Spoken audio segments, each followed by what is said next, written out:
The last thing my daughter said before she walked out of that hospital room was, "We'll be back later."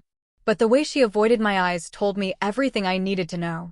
She wasn't coming back. Neither was my son. The door closed softly behind them, but the silence it left felt louder than anything I had ever heard. I lay there, staring at the ceiling, listening to the faint beeping of machines that suddenly felt like the only proof I was still alive. Just a few hours earlier, they had been standing around my bed, talking over me like I wasn't even there. Whispering, deciding, planning. And then, just like that, they were gone. No questions. No comfort. No goodbye that meant anything. The nurse came in not long after, checking my vitals with a polite smile. "Your family stepped out?" she asked. I nodded slowly. I didn't trust my voice yet. She adjusted the blanket and left, and once again, it was just me and the quiet. I had spent my whole life putting those children first. Every sacrifice, every long night, every hard decision, it had always been about them. And now, when I needed them the most, they had chosen to leave me here alone. But what hurt the most wasn't the silence. It was the realization that they believed they didn't need me anymore. That I had already given everything I had to offer. That there was nothing left to take. I closed my eyes, letting the memories come whether I wanted them or not. Raising them on my own after their father passed. Working 2 jobs just to keep a roof over our heads. Skipping meals so they wouldn't have to. And later, when they grew older, helping them build their own lives, quietly supporting them in ways they never fully understood. I never asked for anything in return. Not gratitude. Not recognition. Just a little respect. A little presence. But somewhere along the way, I became invisible to them. A responsibility instead of a person. A burden instead of a mother. The door creaked open again, and for a brief second, my heart lifted. But it wasn't them. Just another nurse, this one older, with kind eyes that seemed to notice more than she said. She glanced at the empty chairs around my bed, then back at me. "You shouldn't be alone right now," she said gently. I managed a small smile. "I'm used to it," I replied, though the words felt heavier than I expected. She didn't respond immediately. Instead, she pulled a chair closer and sat down. "Sometimes," she said quietly, "people leave when they think everything is already settled." I turned my head slightly, studying her expression. "What do you mean?" I asked. She hesitated, then spoke carefully. "I've seen it before. Families think there's nothing left to worry about. No decisions left to make." I let out a slow breath. If only they knew. If only they understood that everything they thought was already decided, wasn't. Because the truth was, the one thing they were counting on, the one thing they believed was already theirs, was still entirely under my control. And they had just made the biggest mistake of their lives by walking away from me now. The night stretched longer than it should have, each hour dragging itself across the quiet room like it had nowhere else to go. I barely slept. Every sound, the distant footsteps in the hallway, the soft hum of machines, the occasional murmur from another room, kept me awake. Not because they were loud, but because the silence between them felt heavier. I kept replaying the moment my children walked out, searching for something I might have missed. A hesitation. A second thought. Anything that suggested they would come back. But there was nothing. Just that empty promise and the door closing behind them. By morning, the light filtered in through the blinds, soft and indifferent. It didn't care what had happened the night before. It simply arrived, as it always did. The older nurse returned with a cup of water and a small smile. "You made it through the night," she said gently. I nodded. "I always do," I replied.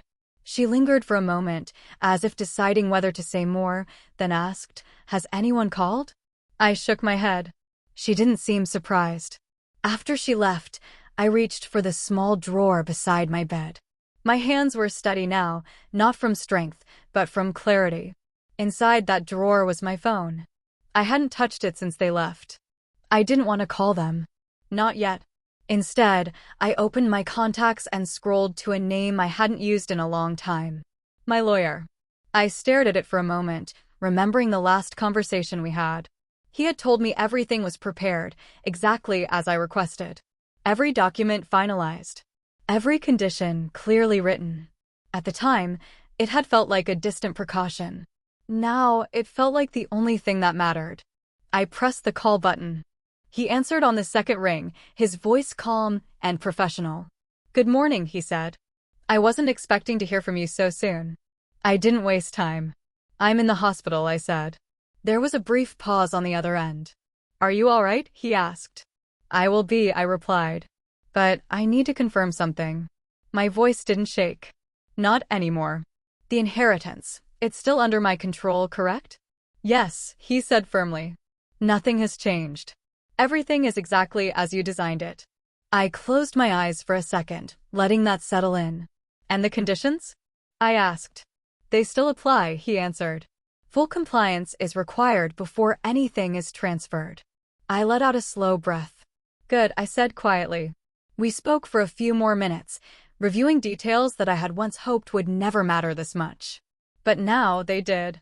More than ever. When I ended the call, I felt something shift inside me. Not anger. Not revenge. Just certainty. Later that afternoon, my phone buzzed. I glanced at the screen. My son. I let it ring once, twice, 3 times before answering.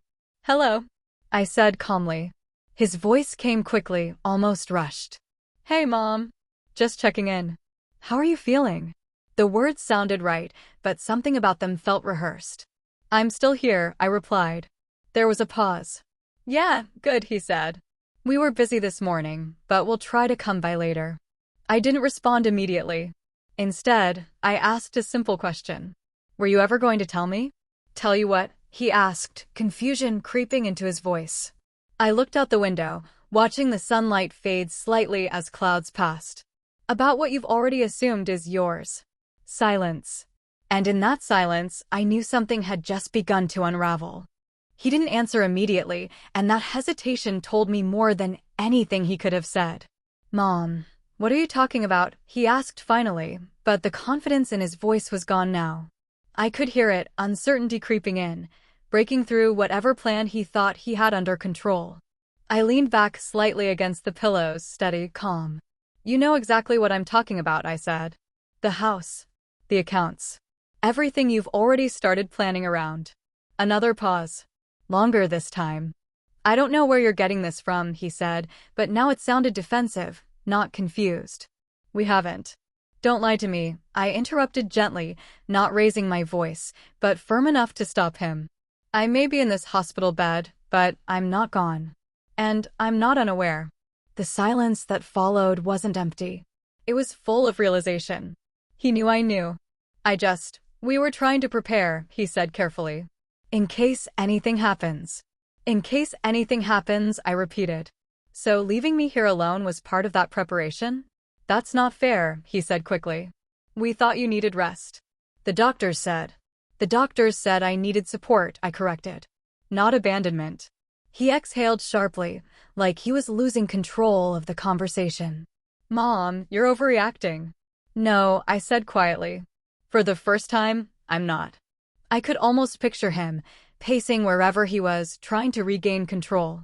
"Look," he said, lowering his voice, "we'll come by later. We can talk about everything then." I let a few seconds pass before answering. "Yes," I said. "We will talk." After the call ended, I placed the phone back on the table and closed my eyes. Not out of exhaustion, but to think. Everything was clearer now. They hadn't just left me because they thought I was fine. They left because they believed the outcome was already decided. That everything I owned, everything I had built, was already within their reach. They didn't know it wasn't. By early evening, they both arrived together. My daughter walked in first, her expression controlled but tense. My son followed, quieter than usual. Neither of them looked at me the way they used to. There was something different now, caution. "How are you feeling?" my daughter asked, placing her bag down slowly. "Better than yesterday," I replied. They both took seats, but not too close. The distance between us wasn't just physical anymore. My son spoke first. "We should clear things up," he said. "There's been a misunderstanding." I nodded slightly. "Yes," I said. "There has." My daughter folded her hands, watching me carefully. "We didn't mean to upset you," she added. We were just trying to handle things responsibly. Responsibly, I repeated. Is that what you call discussing my life like I wasn't in the room? Neither of them answered. I reached toward the drawer and slowly pulled out a folder. The same one I had kept hidden for years. Their eyes followed the movement instantly. What's that? My son asked. I placed it on the small table between us. Something you should have asked about before making assumptions. My daughter hesitated before reaching for it. As she opened it, her expression changed almost immediately. Page after page. Documents. Signatures. Conditions. What is this? She whispered. It's the truth, I said calmly. My son leaned forward, scanning the papers quickly. These are legal documents, he said, his voice tightening. Yes, I replied. They are. And this clause, my daughter added, her eyes widening slightly. I met her gaze. Means exactly what it says. They both looked at me now, not with dismissal, not with certainty, but with something entirely new. Uncertainty. Because for the first time, they realized the future they had already claimed wasn't theirs yet. They read through the documents again, slower this time, as if the meaning might change if they looked hard enough. It didn't. The words were clear, deliberate, and legally binding. Every page carried my signature. Every clause reflected a decision I had made long before this hospital room, long before they started making plans without me. This doesn't make sense, my son said finally, his voice low but tense. Why would you structure it like this? I watched him carefully before answering. Because I needed to make sure what I built would be respected, I said. Not assumed, not taken. My daughter closed the folder gently, her hands no longer steady. You never told us any of this, she said. I never needed to, I replied. Not when things were still built on trust. The room fell quiet again, but this silence felt different from before. It wasn't empty. It was heavy with realization. My son leaned back, running a hand through his hair. So, what? Nothing transfers unless, he stopped, scanning the page again. Unless the conditions are met. I finished for him. And those conditions include, my daughter began, her voice hesitant. Care. Presence. Responsibility, I said calmly. Not just for appearances. Not just when it's convenient. Consistent. Genuine involvement. They exchanged a glance. A silent conversation passing between them. You're saying we lose everything if we don't meet these conditions? My son asked. I'm saying nothing was ever yours automatically. I corrected. You earn it. The same way I built it.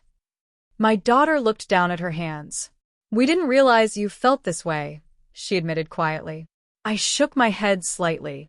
No. You didn't realize I felt anything at all. That landed harder than anything else I had said. For years, I had been present in their lives, but somewhere along the way, I had become background. Reliable, predictable, and therefore invisible. They didn't question it because it always worked in their favor. Until now. My son stood up and walked toward the window, staring out as if searching for an answer that wasn't there. We weren't trying to hurt you, he said, his voice softer now. I know, I replied. You were trying to simplify things. You just forgot I was part of what you were simplifying. My daughter finally looked up at me, her eyes no longer defensive. What do you want from us? She asked. The question was honest. Not calculated. Not forced. I took a slow breath before answering. I want what should have been there without conditions, I said. Respect. Time. Care. Not because there's something to gain, but because it's right. She nodded slowly, absorbing every word. And if we do that, my son asked, turning back toward me. Then everything stays exactly as planned, I said. Fair. Balanced. Earned. And if we don't, he pressed. I held his gaze, calm and steady. Then nothing changes, I said. And you walk away with exactly what you showed me I meant to you. The weight of that truth settled over the room. For the first time, this wasn't about what I could give them. It was about what they were willing to become. My daughter closed the folder and placed it back on the table, more carefully this time. We need to think, she said quietly. I nodded. You should have done that before. There was no anger in my voice. Just clarity. They stayed for a while longer, not saying much. The conversation had already said everything that mattered. When they finally stood to leave, they didn't rush. They didn't avoid my eyes. And this time, when the door closed behind them, the silence didn't feel like abandonment. It felt like a turning point. Because now, they understood something they hadn't before. Nothing in life, especially not trust, not love, and certainly not legacy, is ever truly guaranteed. The next morning felt different. Not because anything had physically changed, but because something invisible had shifted. The silence in the room was no longer heavy, it was steady, almost calm. I woke up earlier than usual, watching the light slowly fill the space again, but this time I didn't feel abandoned. I felt prepared. Around mid-morning, there was a soft knock on the door before it opened. My daughter stepped in first, followed by my son. But this time, they didn't carry the same energy as before. No tension. No quiet urgency. Just a careful, almost respectful presence. "Good morning," my daughter said, her voice softer than I had heard in a long time. "Morning," I replied, studying their faces. They both moved closer this time, pulling chairs beside the bed instead of keeping their distance. It was a small gesture, but it meant more than they probably realized. "We talked last night," my son said, leaning forward slightly. "A lot." I nodded. "I assumed you would." My daughter placed her hands together, taking a moment before speaking. "We didn't fully understand what we were doing," she admitted. "We thought we were being practical, preparing for the worst. But we see now that we handled it wrong." I didn't interrupt. I let her continue. "We shouldn't have left you here like that," she added. "That wasn't right." There it was. Not perfect. Not dramatic. But real. "And the inheritance?" I asked calmly. My son exhaled slowly. "We shouldn't have assumed anything," he said. That's on us." I watched them both carefully. There was no defensiveness left. Just accountability. "What matters now," my daughter continued, "is fixing what we can." I leaned back slightly, considering her words. "And how do you plan to do that?" I asked. She didn't hesitate this time. "By showing up," she said. "Not just today. Not just because of what we learned. But consistently." My son nodded. "We want to be present. Not just involved when it benefits us." That was the first time they said something that didn't revolve around outcomes. "And if there were no conditions?" I asked quietly. They both paused. "Would anything change?" My son looked at me, then shook his head slowly. "No," he said. "It shouldn't." That answer mattered more than anything else they had said. The room grew quiet again, but this silence felt earned. Not forced. A nurse walked in briefly to check on me, and this time, she smiled differently when she saw them sitting there. "Nice to see you're not alone today," she said kindly. My daughter glanced at me, almost apologetically. I simply nodded. After the nurse left, my daughter stood up and adjusted the blanket slightly, something she hadn't done before. It was a small act, but it spoke louder than words. "We're going to take turns staying with you," she said. "You won't be alone again."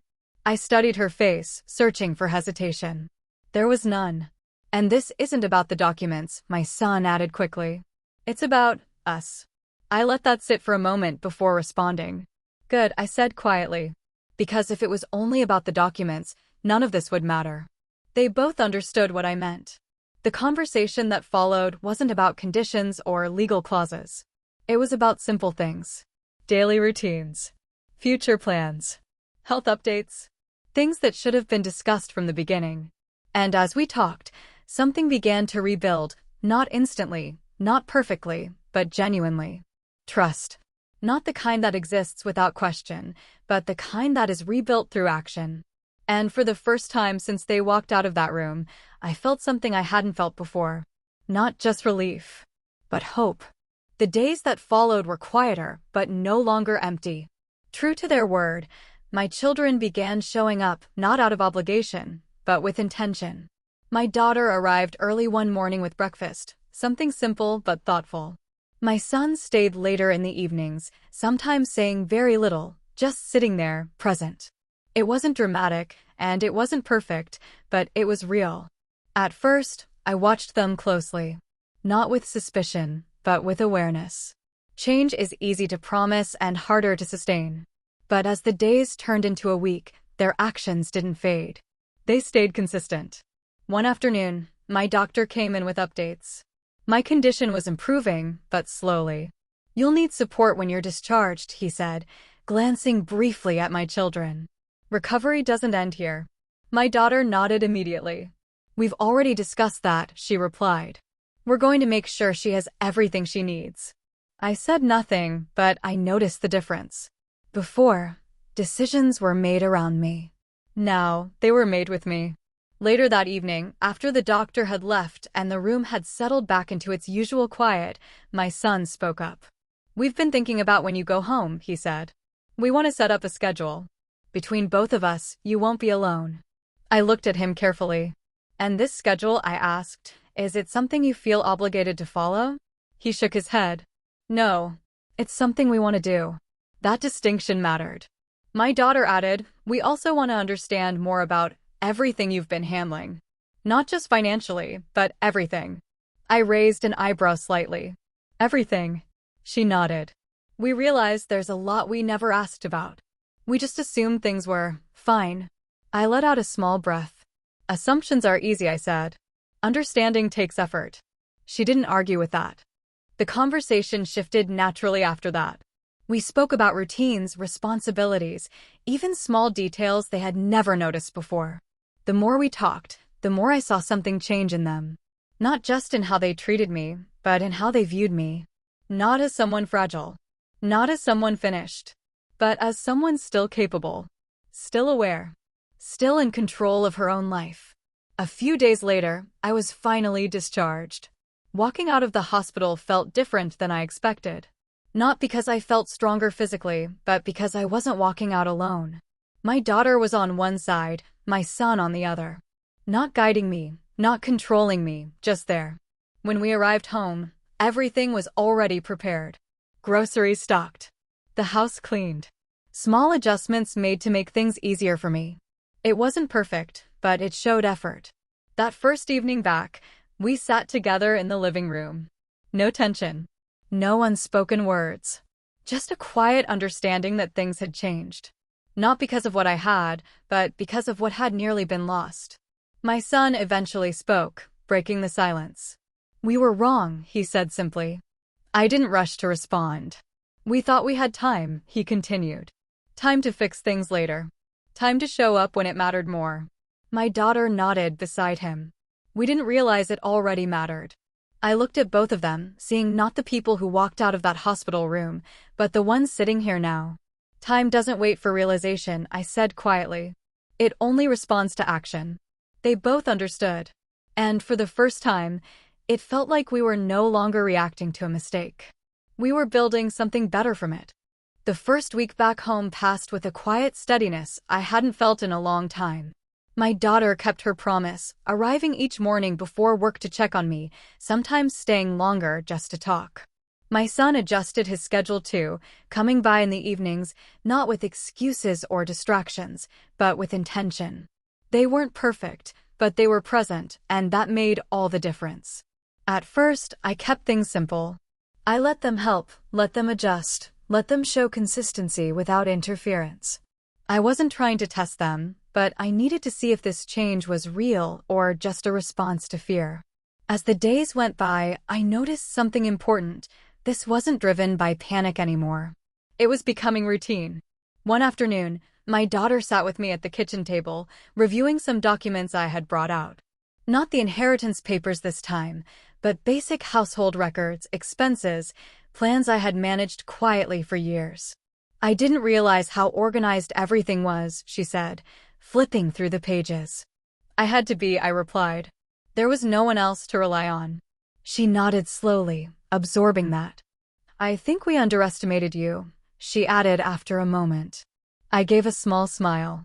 "You didn't underestimate me," I said. "You just stopped paying attention." That truth settled between us, but this time it didn't create tension. It created awareness. Later that evening, my son arrived with groceries, placing them on the counter like it was the most natural thing in the world. "I figured I'd handle dinner tonight," he said casually. I watched him for a moment before responding. "You don't have to prove anything," I told him. He shook his head. I'm not trying to prove anything, he said. I'm just doing what I should have been doing. That difference mattered. As the second week approached, something else began to shift, not just in them, but in me. The need to hold everything tightly, to control every detail, started to ease. Not because I had lost control, but because I no longer felt alone in carrying it.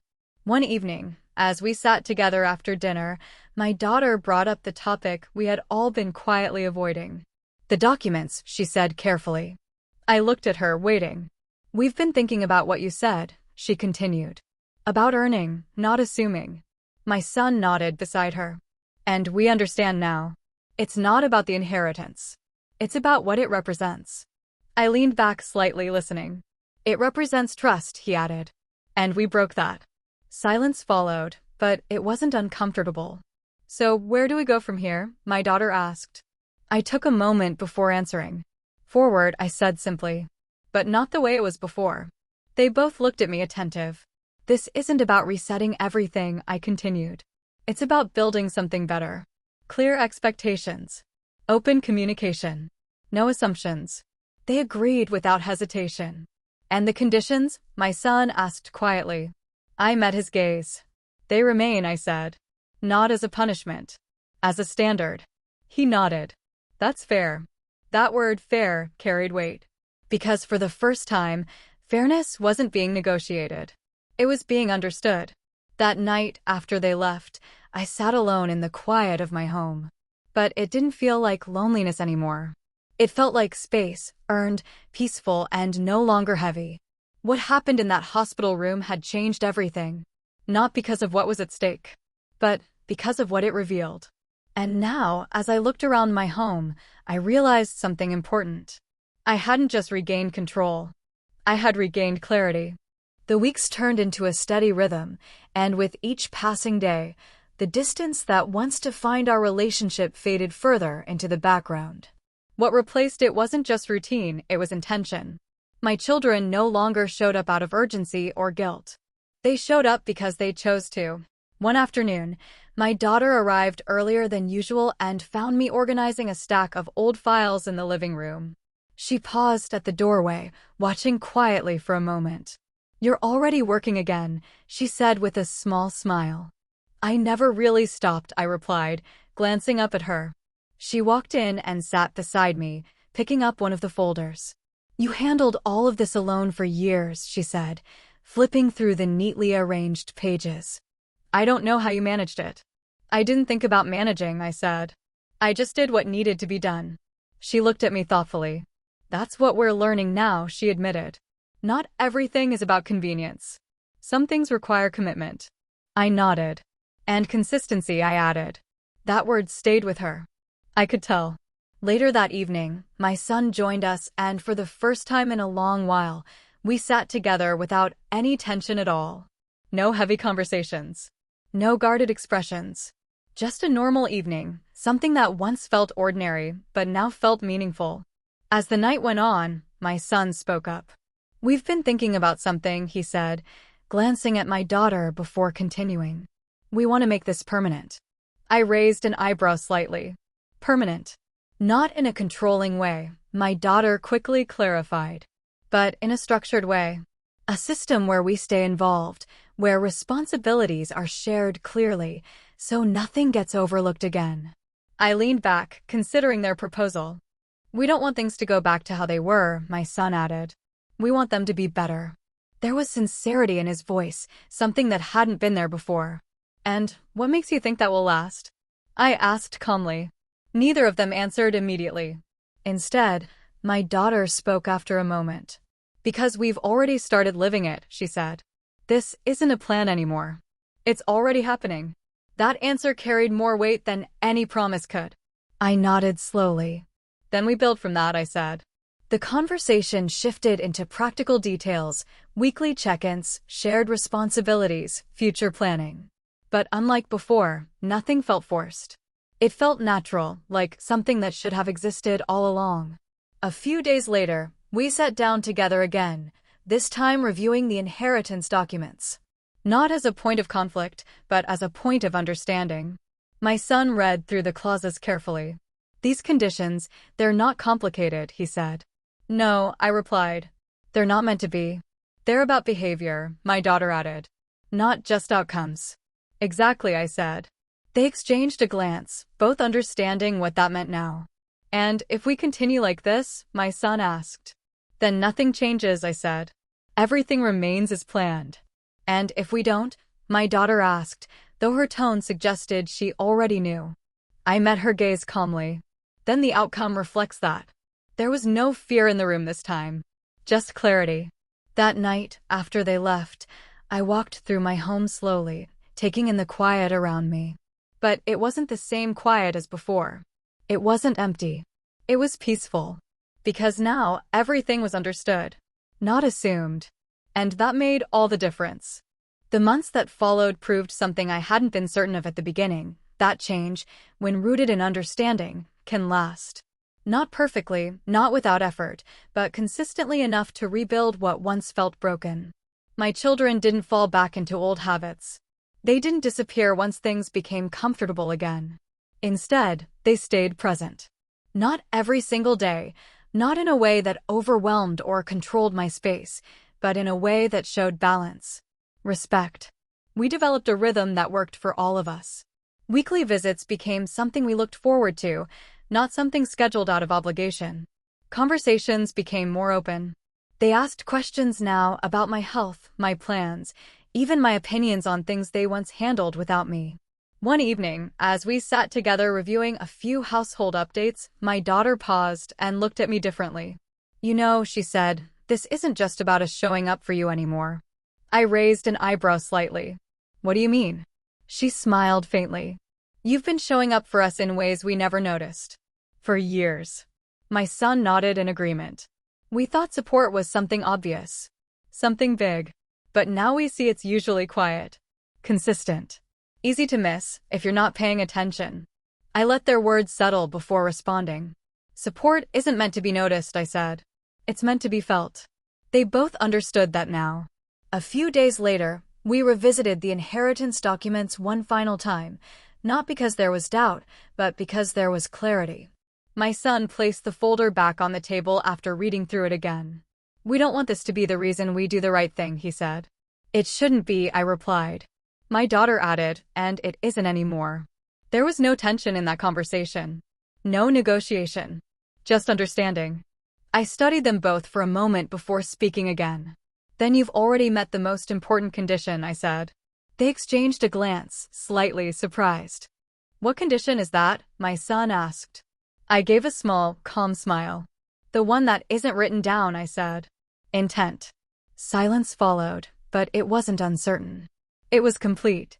That night, after they left, I sat by the window, watching the quiet street outside. The same street I had looked at countless times before, but it felt different now. Not because anything around me had changed, but because everything within my family had. What started in that hospital room wasn't just a moment of abandonment. It was a moment of revelation. It showed me what had been missing, what had been assumed, and what needed to be rebuilt. And in the end, it wasn't the documents that changed everything. It was the understanding behind them. My children didn't just learn about control or inheritance. They learned about presence, about responsibility, about what it truly means to show up for someone, not when it's convenient, but when it matters. As for me, I didn't just regain control of what I owned. I regained something far more important. Respect. Not demanded. Not forced. Earned on both sides. And that made all the difference.